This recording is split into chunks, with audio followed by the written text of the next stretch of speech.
Hi, everybody, and welcome for another edition of Litter Media Special Edition. I'm your host, Mike Smith.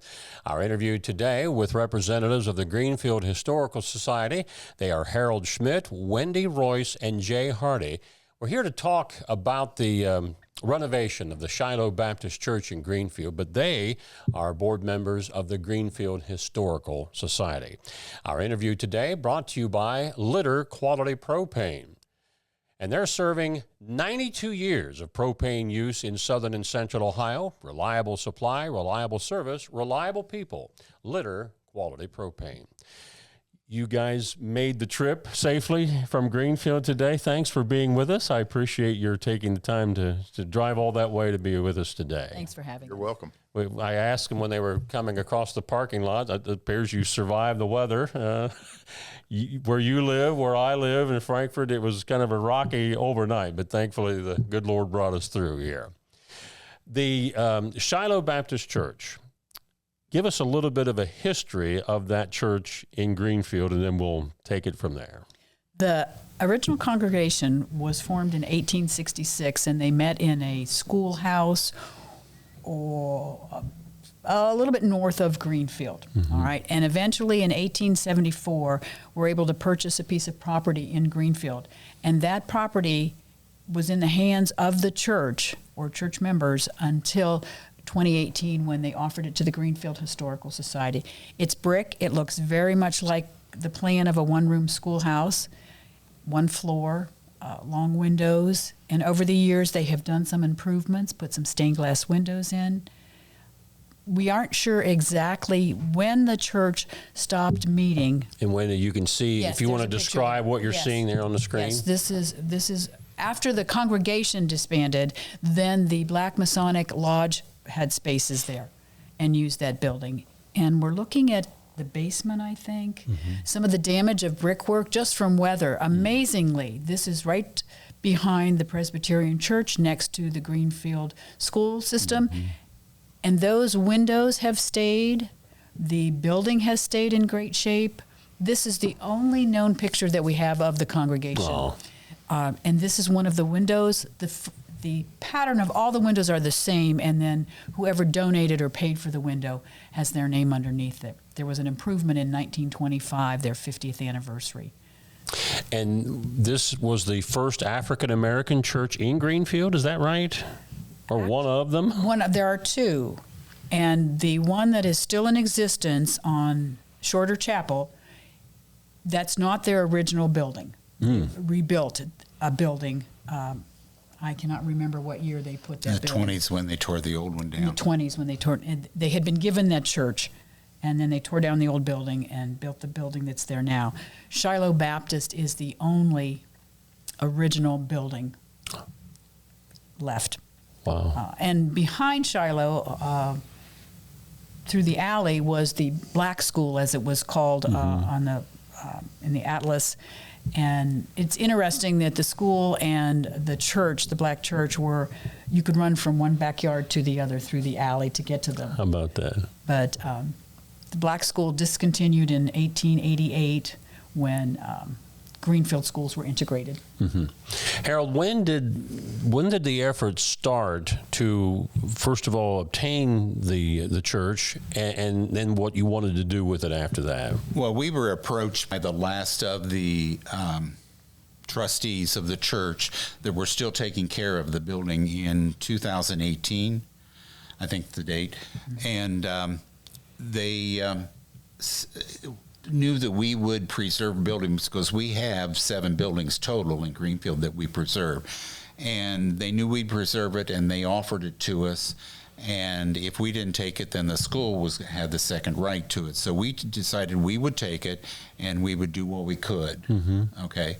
And immediately Wendy got in and said, "Okay, we got to find some money." So she applied for a grant, and it's what we've worked on since. And that's when you brought Jay in, when you needed money. Well, that was the wrong choice. that was kind of a roundabout. We started working on it, and then we found out that the basement walls and the foundation weren't what we thought they were. The foundation only go down so far, and they had dug out the basement to make it was just a crawl space probably before, and they dug it even deeper. Well, the foundation was up here and the floor was down here, so we had to find some more money to do even more work. So that's when we started as a group and made applications to ORVDC, which is Ohio Valley Regional Development Commission. And we got money then, this last fall, promised to us to do the foundation. So the rest of the church is waiting for that to finish so we can finish the rest. Jay, do you know approximate price tag of what all it would take to get it where you need it to be? Well, the total cost on the project is around $550,000. And of that, we were required to raise about a quarter of it for us. Actually, half on one of the grants and half on the other. And so we were fortunate that we were able to get both grants. And they're specific, but you know, in hindsight, if we could have known about the basement problem, we would have done that first, obviously. But we had started on the outside, the exterior, and when we started getting ready to do the interiors, when we found out about the basement problem, and so that put everything on hold until we could obtain funds to do that. Whenever you come across a historical structure like this that has some, of course, any old building could be considered history, but this has a unique history. Does that give it a protected status at all, or do you have to get it fixed up in order to maybe make it a national landmark or state landmark or anything of that nature? I'm not sure we looked into that. Yeah. I think it could be put on the National Registry no matter what you did. Okay. But then when you get it on there, I think there are stipulations of what you can and can't do from what we understand. We just figured, okay, we're just going to take care of it and do it and get it done. Now, I know that, in fact, we were just talking before we went on the air, every time you have one of your dinners, which that's a fundraiser for things like this, we was promoted here on Litter Media. I thought I saw in your latest promotion, the dinner, that was the last one for this calendar year. Is that right? It's coming up. It's coming up. It's this Sunday from 11:30 to 1. And that's going to be in what's called the Grain and Hay Building. Yeah. Yes. And that was a store, and that was its name. Greenfield Grain and Hay. Yes. Yeah, and that is an older structure too. Is that right? Yeah, that was originally a lumber yard to begin with, and we've turned it into more or less a meeting spot, but it has a kitchen in it, so that's where we have our meals. This last meal is to fund, the funds from that will go directly to the Shiloh Baptist Fund. How else can people donate? I know anytime you're trying to raise money, you're thankful for anything you can get, whether it's a small gift or a substantial gift. How would they go about doing that? Send us a check. Okay. The easiest way would be to send us a check and write on the memo line Shiloh Baptist. Okay. We have it. But it's made out to the Greenfield Historical Society. Yes. Well, our official name is, instead of Greenfield Historical Society, because how many Greenfields are there in the world? That's you true. know? Our name is the Historical Society of Greenfield, Ohio. So that's technically what you should write, and I'm a stickler for that. So. I got that. We want to make sure that check can be cashed once you send it in. What's the address, or the one you use, or post office box, or Box 266, Greenfield, Ohio. My wife's the treasurer, and I think that's the. They can go to our website and get all of our information. It is greenfieldhistoricalsociety.org. No caps, no spaces, just greenfieldhistoricalsociety.org. Now, this weekend's dinner, again, that is Sunday? Sunday. It starts at 11:30? Yes. And goes till how late? Till the food runs out Till at the 1 food- o'clock. We hope it hangs on till at least 1 o'clock. We brought you over here, of course, to talk and show you the photos. Thanks, by the way, Harold, for sending us that information, the pictures that, give the viewer a little bit better idea of what we're talking about. But as you mentioned, there are other historical projects that you're involved in too. Do you want to talk about some of those? Other historical projects. Well, we have 7 buildings. We have the Conagra Education Museum. We have Travelers Rest. We have the Old Smith Tannery. We have the Grain and Hay Building. We have the B&O Depot. We have the Shiloh, and we also have the metal building down below, which is storage. We do school groups coming up in May. We have school groups come in. We open up in October. We have History Day, where we have buildings, some of the buildings open, and we have special displays and activities going on. We set up a tent during the music festival coming up in June. Mm-hmm. What else? Activities. And we preserve everything. People donate. You'd be surprised how many donations we get in catalog over the year's time.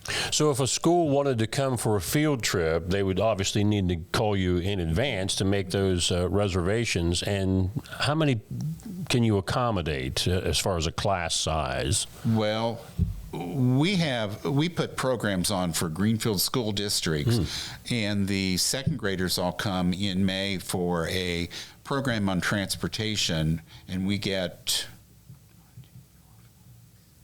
I think it's 8 classes, different classes that come. And then the third grade, we give a program on schools life in the one-room schoolhouses for all the third graders. Oh, wow. And they get a program, and then they get to see the Conagra Education Museum. And then the fourth graders come for inventors and manufacturers in Greenfield. And all the fourth graders come, and they get also see the Conagra Education Museum. And then the only other real program that we have for school groups is the senior social studies classes come every fall and spring. Wow. And visit. That's great. So, and if you want to visit and you can't make it during our hours, which is Thursday 1 to 4, you give us a call at 937-981, again, an easy number to remember, 7890.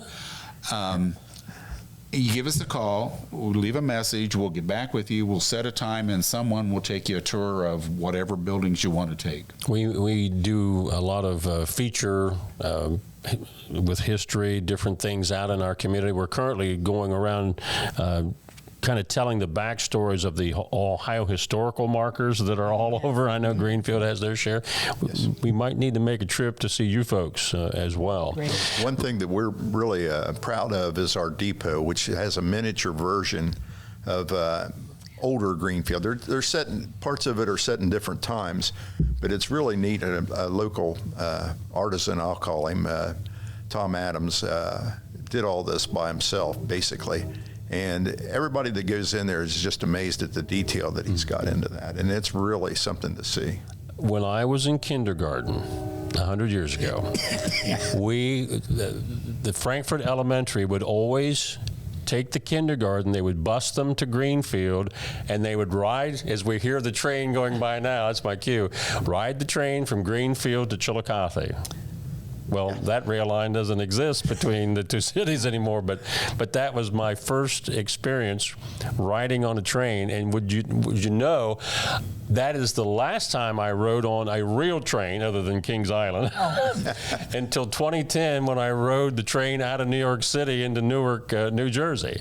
But I thought, man, it's been a long time coming to get back on the train. But I don't know that I have a great recollection of the inside of the depot, but we were there at one point. Yes, that is the one that you would have got on to ride that train, because we used to ride that train from Greenfield to the Cincinnati Reds game. Oh, yeah. When I was real little, a long time ago. Now, that rail line that went from Greenfield to Chillicothe, what was that?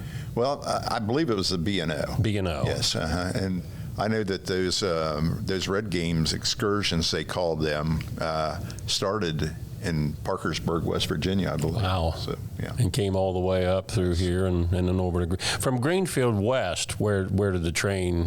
What was the next town that it stopped in? Really, I don't think it stopped again until one of the suburbs, and I'm not sure which one. Mm-hmm. It went through, a couple other little towns, Leesburg and Midland, and a couple other places there. But then it ended up in the Union Station down there. Yeah. Of course, you talked about the several buildings that the Historical Society in Greenfield owns.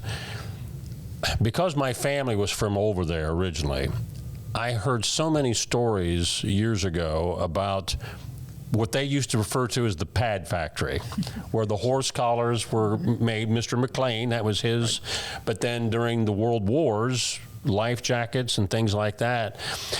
I have gone around that town, just driving around, and I can't picture where the factory was. Can you help me on that?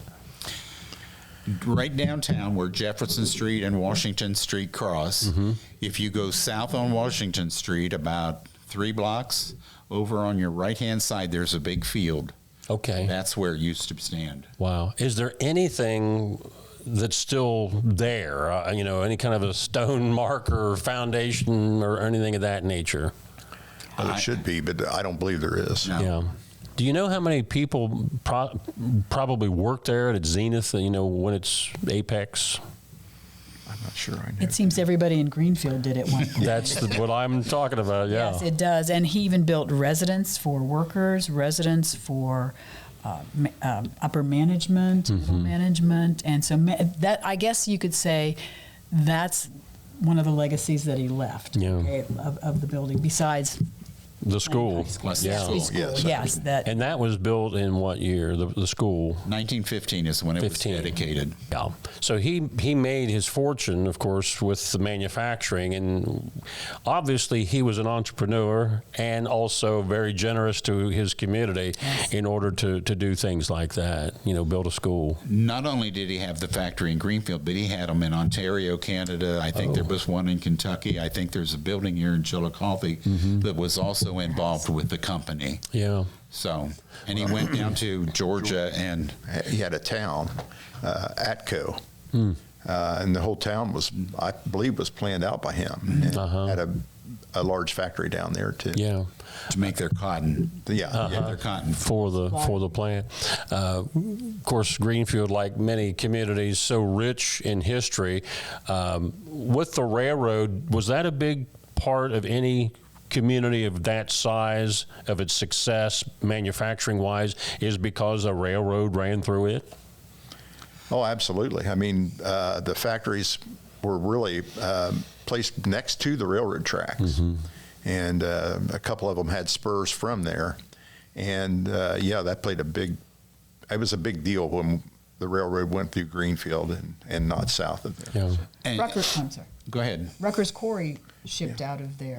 And some of the gravel and roads and materials for Camp Sherman came from Greenfield, from Rutgers Quarry. Wow.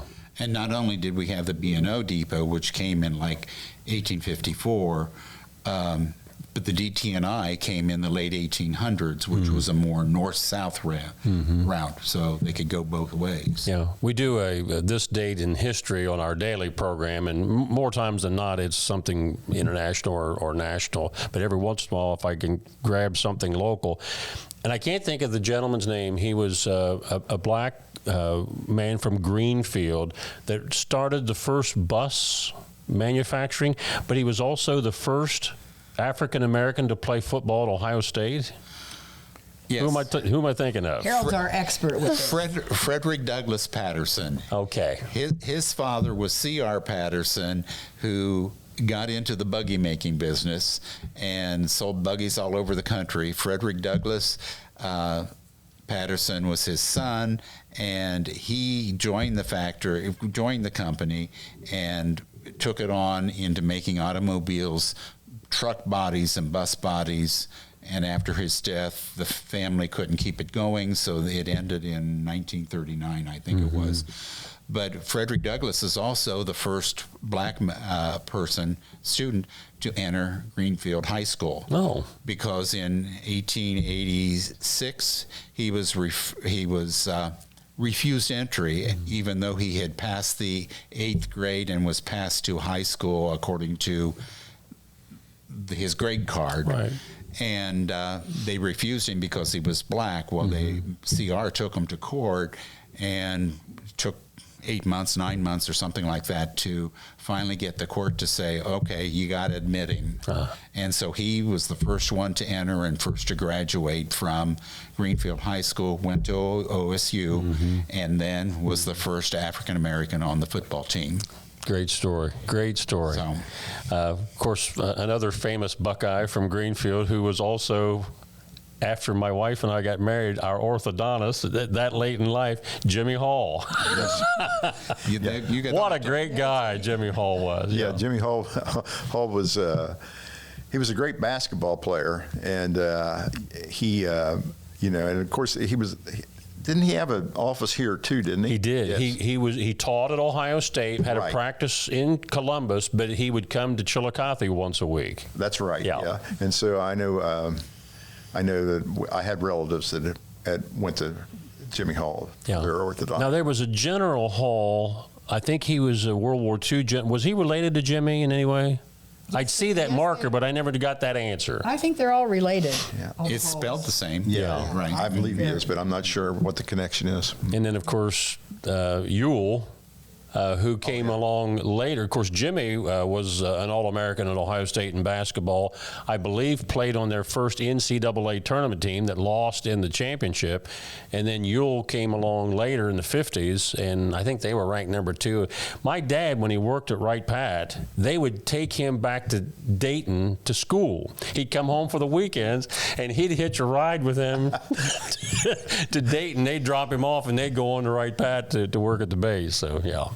Well, as you can tell, I could talk to you folks all day, but unfortunately, we don't have that kind of time. Again, website where people can get more information about Greenfield history. GreenfieldHistoricalSociety.org. That's our website. You can get information on there. You can contact us through there. You can make donations through PayPal if you want. We have some items for sale on there and all sorts of history. If you're genealogy, you got access to cemetery records, and you name it, you can get it there. Great projects that they're involved in, and of course, what we brought them over here originally to talk about the Shiloh Baptist Church renovation. If you want to help preserve history in Greenfield, get on board with that project. I have one plea that I always give Yes. at the end of something. If you have documents, pictures, ephemeras, it's called, papers, and we would love to copy them. Harold can make a digital copy. You can keep your originals if you don't want to donate them to our society. We are also looking for the 1919 movie that was made when the troops came home to Greenfield and they marched through the streets. We know this movie exists because it was advertised as being shown several times in the 1920s at McLean High School. We found another old movie, and we have made digital copies of that, of touring the school, but we are still looking for the World War I return. But any documents that you have, anything that you, again, we don't need to keep them. Yeah. We would just like to make a digital copy of them. Absolutely. Thank you. Joining us today from Greenfield Historical Society, Wendy Royse, Harold Schmidt, and also Jay Hardy. They've been our guests today on Litter Media Special Edition, brought to you by Litter Quality Propane. I'm Mike Smith.